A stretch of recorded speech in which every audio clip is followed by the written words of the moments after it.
नमस्कार, TM24 channel में स्वागत है आपका। आज हम बात करेंगे यूपी भाजपा को लेकर शंकाओं के बादल साफ होने लगे हैं। दूरियों की बात करने वालों को नजदीकियों की दलीलें दी जा रही हैं। सबसे खास इशारा हुआ है आगामी विधानसभा चुनाव में महाभारत जो है, चुनावी महाभारत, उसमें भाजपा अपने रथ को विजय पथ पर दौड़ाने के लिए केशव को ही अपना सारथी बनाए रखेगी। यानी सब कुछ ठीक रहा तो मुख्यमंत्री योगी आदित्यनाथ के चुनावी रथ के सारथी की भूमिका में उप मुख्यमंत्री केशव प्रसाद मौर्य सामने आ सकते हैं। हालांकि संपूर्ण संशय तभी दूर होगा जब केशव मौर्य खुद मुख्यमंत्री आदित्यनाथ को चुनाव का चेहरा बताना शुरू करेंगे, क्योंकि गलियारों की जो चर्चा है उससे बच पाना किसी के लिए संभव नहीं है। चर्चा है कि पिछड़ों के वोट के लिए केशव को आगे किया गया था और सत्ता मिलते ही सवर्ण कुर्सी पर विराजमान हो गए।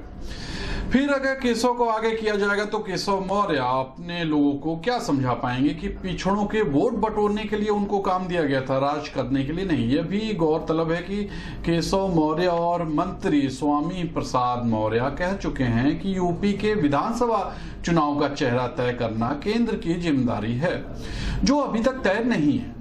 यह फिलहाल नहीं कहा जा सकता कि केंद्रीय नेतृत्व किसे सीएम के रूप में तय करेगा, किसी पिछड़े को या किसी सवर्ण को। यदि सब ठीक रहा तो भाजपा के सहयोगी छोटे दलों का भी जो नेता हैं उनकी जातियों के हिसाब से अपनी हिस्सेदारी को लेकर दबाव बनाना शुरू कर दिया है। भाजपा और संघ को पता है कि अगड़ों और पिछड़ों के बीच सामंजस्य से ही यूपी की वैतरणी पार हो सकती है। इसलिए पार्टी किसी भी दशा में पिछड़ी जातियों के नेताओं को विश्वास में लेने के प्रयास युद्ध स्तर पर करेगी। मुख्यमंत्री योगी उप मुख्यमंत्री केशव प्रसाद मौर्य के घर जाना हाईकमान की कोशिशों का एक फलसफा माना जा सकता है। आपको याद होगा कि मुख्यमंत्री योगी और उप मुख्यमंत्री केशव प्रसाद मौर्य के घर गए थे। दोनों की मुलाकात के बाद केशव प्रसाद का योगी से रिश्तों को लेकर सकारात्मक बयान भी संघ के प्रयासों की सफलता की बारगी कही जा रही है। केशव का यह बयान कम दिलचस्प नहीं है, जिसमें उन्होंने कहा कि मुख्यमंत्री और मेरे रिश्ते के बीच आने वाली हर दीवार गिरा दी जाएगी।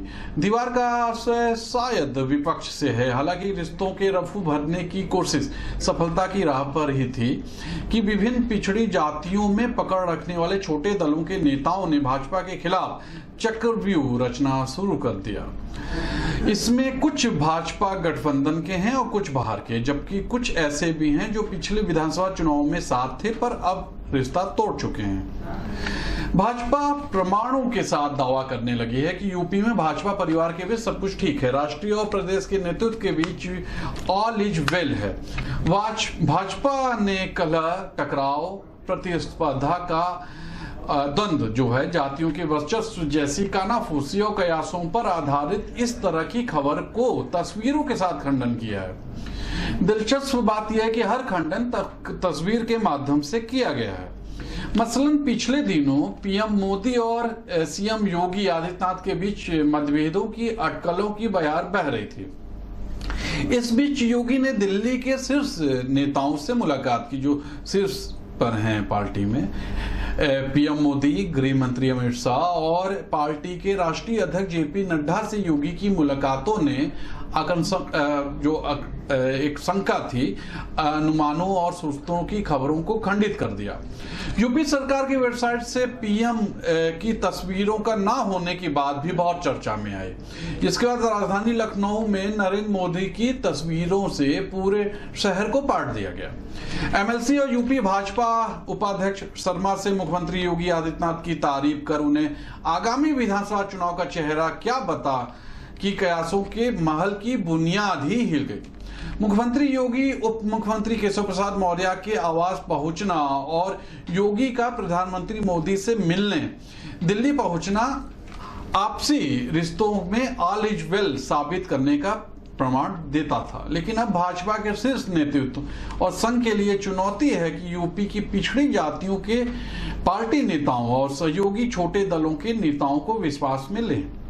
भाजपा की सबसे बड़ी अग्नि परीक्षा यही होगी।